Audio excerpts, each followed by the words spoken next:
नमस्कार दोस्तों, ईरान का साथ देने के लिए एक और संगठन इस जंग में कूद पड़ा है जो ईरान को काफ़ी ताकत देगा। और इस संगठन ने पहले ही इजराइल की कई दफ़ा ईंट से ईंट बजाई है दोस्तों। जी हाँ दोस्तों, मैं बात कर रही हूँ लेबनान का संगठन हिजबुल्लाह की। इस जंग में हिजबुल्लाह ने एंट्री मार ली है और ईरान को सपोर्ट किया है।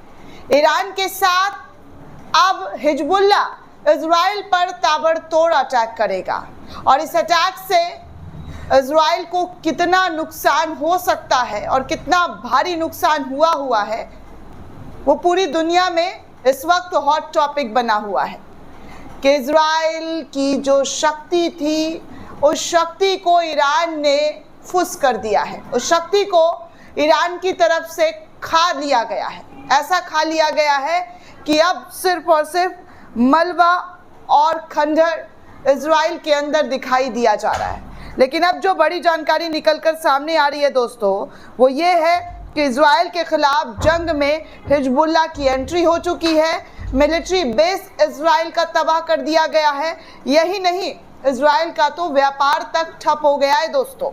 और तो और उनके बैंक बैलेंस भी पूरी तरीके से नील होते हुए नजर आ रहे हैं, क्योंकि आर्थिक व्यवस्था पर गहरी चोट इस जंग ने इजराइल को दे दिया है। अब इजराइल कैसे ये लड़ाई लड़ेगा, वो भी अकेले, क्योंकि जहाँ तक बात है अमेरिका का साथ देना, तो अमेरिका ने अभी तक इजराइल का साथ दिया नहीं है। अभी सोच रहे हैं, डोनाल्ड ट्रंप जो है वो सोचने पर मजबूर हैं, क्योंकि उनको 2 हफ्ते का वक्त चाहिए सोचने के लिए। और 2 हफ्ते में ईरान इजराइल के साथ क्या कर सकता है ये तो आप देख ही रहे हैं। हर बढ़ते दिन के साथ क्या और किस तरीके की तस्वीरें नज़र आ रही है। जंग का 9वां रोज़ है और 9वें रोज़ भी ईरान की तरफ से इजराइल पर ताबड़तोड़ अटैक करके कई जगह कई ठिकानों को तबाह कर दिया गया है, जिसकी तस्वीर आप स्क्रीन पर भी देख सकते हैं कि नए नए हमले से इजराइल फिर से दहल रहा है।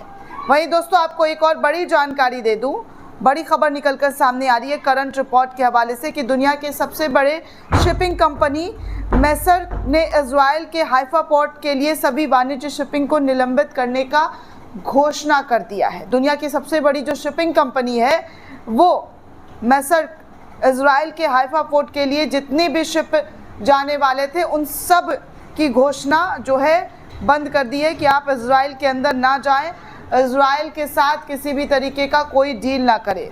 मतलब आप सोचिए कि इजराइल को एक और झटका दुनिया की सबसे बड़े शिपिंग कंपनी के ज़रिए दिया गया है। वहीं दोस्तों आपको बता दूं कि फयातुक्स न्यूज़ के हवाले से, जो इंटरनेशनल न्यूज़ है, उसके हवाले से एक और ख़बर, एक और जानकारी निकल कर सामने आई है, जहां पर बताया जा रहा है कि वीडियो फुटेज के माध्यम से आप देख सकते हैं कि इजराइल पर ईरानी मिसाइल का हमला दिखाया गया है। नया वीडियो है दोस्तों, जी हाँ, नया वीडियो है जो मध्य इजराइल के आसमान में होने वाले ईरानी हमले के बाद कैद किया। और इसको दिखाया जा रहा है कि देखिए कितने ख़तरनाक तरीके से ईरानी मिसाइल इजराइल के कई जगहों पर स्ट्राइक करता हुआ नज़र आ रहा है। और इस वीडियो में आप साफ तौर पर देख सकते हैं कि इसकी रोशनी अंधेरे में भी इस मिसाइल की कितनी चमकदार और कितनी तेज़ दिखाई दे रही है। वहीं कुछ और तस्वीर दोस्तों तेहरान डिफेंस न्यूज़ के हवाले से शेयर किया गया है, जहां पर क्लस्टर बम की जो चर्चा है वो बहुत ज़्यादा हो रही है कि मिसाइल के अंदर क्लस्टर बम डाल दिया जा रहा है और वो बम जगह जगह पर 8-10 जगह पर गिरता है और फिर तबाही मचाना शुरू कर देता है। तो इस बम को लेकर तेहरान टाइम्स मीडिया के हवाले से खबर आ रही है कि ईरान ने इजराइल पर क्लस्टर वारहेड मिसाइल दागी है। वहीं ये हथियार जो है बहुत ही ख़तरनाक माना जाता है, जो इजराइल ने गाज़ा पर इस्तेमाल किया था।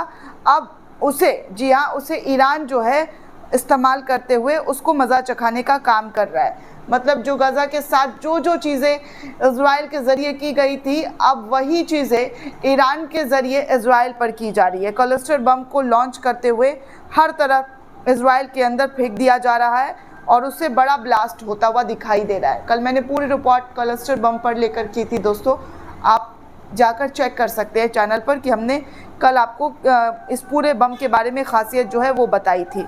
फिलहाल दोस्तों आपको बता दूं कि कुछ न्यूज़ नेटवर्क के हवाले से भी एक बड़ी अहम जानकारी आ रही है और कुछ न्यूज़ नेटवर्क बता रहा है कि ईरानी रेवोल्यूशनरी गार्ड ने घोषणा किया है कि वो 18वां रॉकेट हमले में बेन गुरियन हवाई अड्डे के साथ साथ कई इजरायली सैन्य स्थलों पर भी हमला कर चुका है। यानी कि इजराइल का जो एयर स्पेस है वो तो पूरी तरीके से बंद है, लेकिन एक बार फिर से बेन गुरियन जो इजराइल के तेल अवीव शहर में है उस पर अटैक करते हुए कई अहम ठिकानों को नष्ट कर दिया है। वहीं दोस्तों एक और तस्वीर है, आप देख सकते हैं कि आसमान में किस तरीके से लावा दिखाई दे रहा है जब ईरान मिसाइल दागा जा रहा था। ये मिसाइल जो है इजराइल के लिए मैसेज है कि ये तो अभी हम आपको दिखा रहे हैं, लेकिन इससे भी ज़्यादा खतरनाक ईरान के पास मिसाइल है जो इजराइल को तबाह करने के लिए काफ़ी है।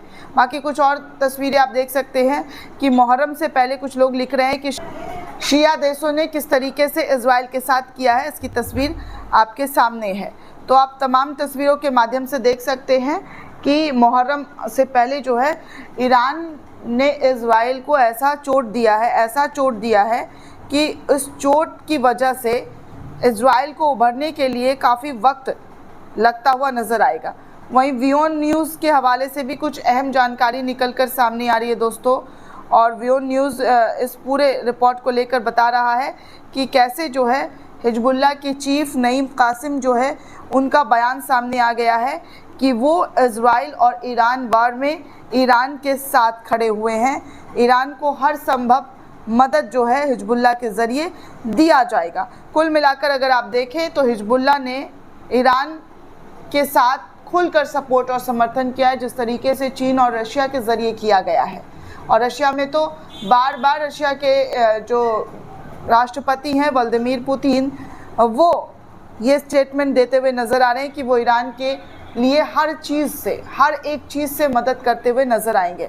दोस्तों तो हिजबुल्लाह के जो चीफ हैं कासिम, उनका बयान सीधे तौर पर आ गया है कि वो इस लड़ाई में ईरान को हर तरीके से सपोर्ट करेंगे और इस जंग में हर सहायता पहुंचाएंगे जो इजराइल के लिए बहुत ही पीड़ादायक साबित हो रही है। दोस्तों वैसे तो हो ही रही है, लेकिन हिजबुल्लाह की एंट्री से और ज़्यादा ख़तरनाक जो मुसीबत है वो इजराइल पर आता हुआ दिखाई दे रहा है। ख़तरा अभी और ज़्यादा मंडराता हुआ दिखाई देगा, क्योंकि आसमान से गिरता हुआ बारूद और मिसाइल इजराइल को तो तबाह कर ही रहा है, लेकिन हिजबुल्लाह जैसे संगठन, हूती जैसे संगठन अगर मिल जाते हैं ईरान के साथ, तो आप सोचिए कि और ज़्यादा ताकत ईरान के पास आ जाएगी।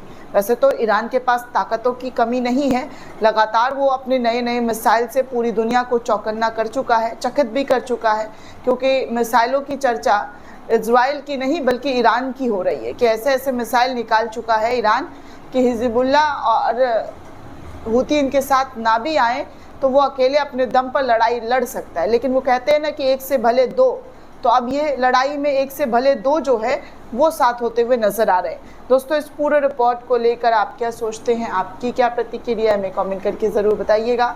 साथ ही साथ चैनल को ज़्यादा से ज़्यादा लाइक, शेयर और सब्सक्राइब करना बिल्कुल भी ना भूलें। शुक्रिया दोस्तों।